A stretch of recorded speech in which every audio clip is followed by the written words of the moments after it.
Programa Ponto de Vista. A Unisul TV abraça Laguna. 3, 2, 1. Estamos de volta com o programa Ponto de Vista. A Unisul TV abraça Laguna. Nosso convidado de hoje é o prefeito eleito de Maruí, o Rui José. Os prefeitos, à medida primeira semana de resultado de eleição, para muitos até de um pouco de descanso, né, porque essa maratona de campanha eleitoral, mas a maioria dos prefeitos buscou reuniões já em Florianópolis. Na semana na primeira quinzena de novembro, houve aí um encontro em Brasília, reunindo os prefeitos eleitos. O senhor participou desses encontros? Já teve reuniões em Florianópolis, discutindo o futuro da cidade? Nós já iniciamos a primeira semana após as eleições. Já estivemos em Florianópolis, na Assembleia Legislativa, conversando com nossos parceiros, com nossos deputados.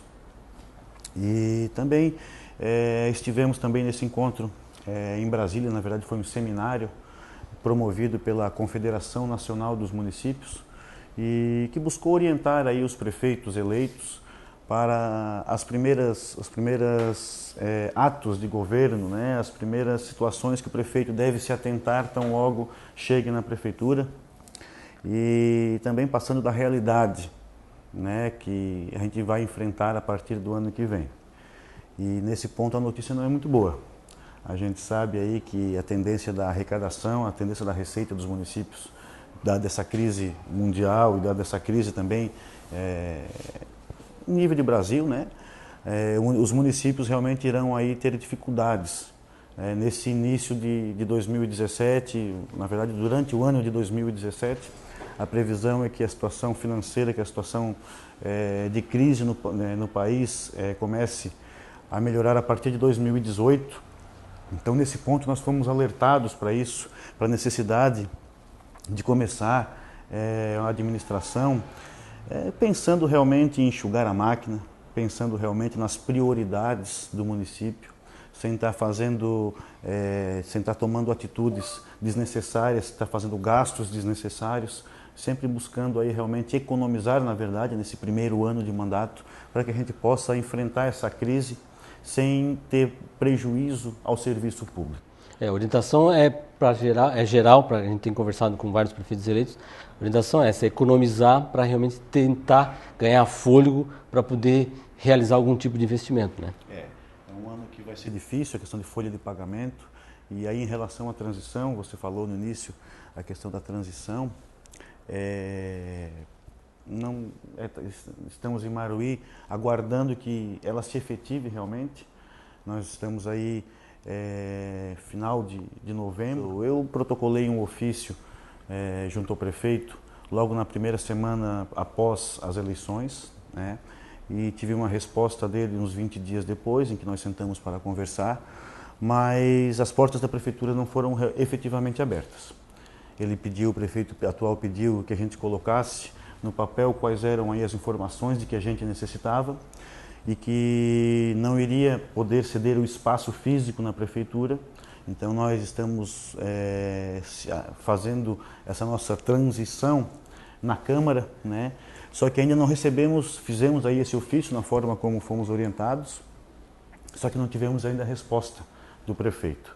Então estamos aguardando essas informações, estamos aguardando, e são informações que a gente realmente necessita ter para que a gente possa também, com base nessas informações, tomar as primeiras decisões a partir de janeiro. Senão isso vai atrasar ainda mais, né? Até a gente tomar pé da situação realmente, ver qual é a situação, ver até onde o município vai poder ir. Existe a questão dos serviços contínuos, né, que não podem parar, né? Existe a questão escolar, por exemplo, que a gente sabe que se não for iniciada logo nos primeiros dias do ano, pode resultar num atraso para o início do ano letivo.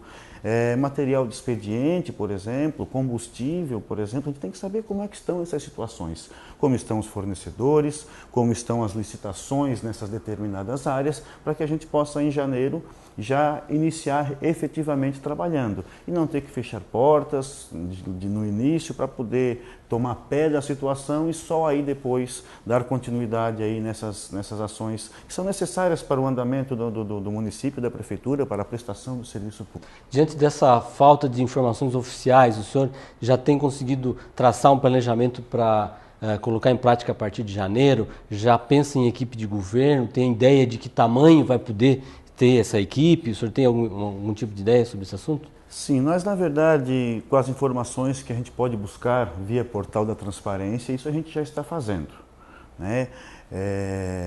São informações aí que são públicas, então a gente já está reunindo essas informações que já nos dá uma ideia de como está a situação da prefeitura, mas não são suficientes, né? Tem coisas que só realmente entrando na prefeitura, abrindo os arquivos, verificando qual a real situação, entrando nos sistemas disponíveis na prefeitura é que a gente vai poder realmente ter acesso a uma boa informação para a gente poder fazer aí um bom trabalho a partir de janeiro.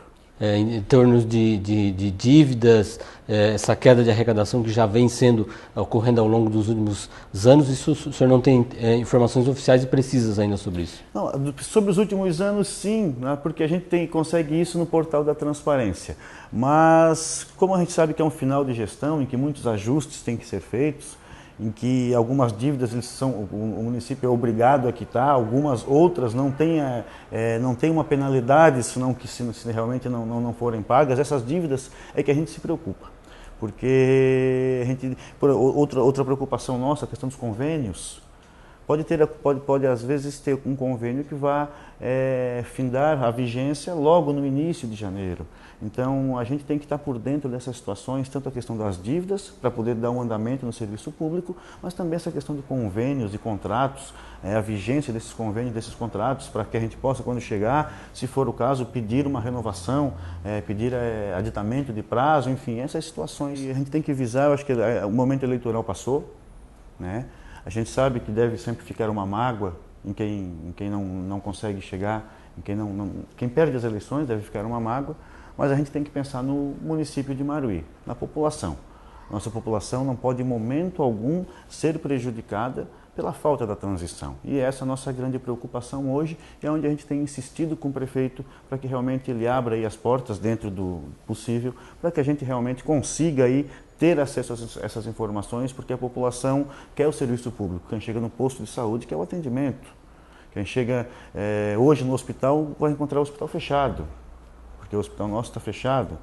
E a gente não pode deixar esses serviços parar. As estradas não podem deixar de ter manutenção, período chuvoso que vem agora, a gente sabe que esses temporais de verão acabam com as nossas estradas, e o nosso pessoal do interior quer estrada. Nosso pessoal do interior de Maruí, ele não pede muita coisa. O que ele pede é uma condição para poder se locomover, para poder ter saúde, para poder ter educação, para poder trabalhar. Nosso interior temos a agricultura, temos momentos de escoamento de produção, então o nosso pessoal do interior não pode ficar sem as estradas. Se a gente não tiver um bom planejamento de início, pode ser que não consiga durante o ano fazer uma recuperar todas as estradas. Perdido, né? Bom, nós estamos conversando com Rui José Candemil Júnior, que é o prefeito eleito do município de Maruí, ele que é o nosso convidado de hoje aqui no Ponto de Vista, a Unisul TV Abraça Laguna. A gente vai fazer uma última pausa e volta em seguida para continuar essa conversa com o nosso convidado de hoje. Até já. Programa Ponto de Vista, a Unisul TV Abraça Laguna.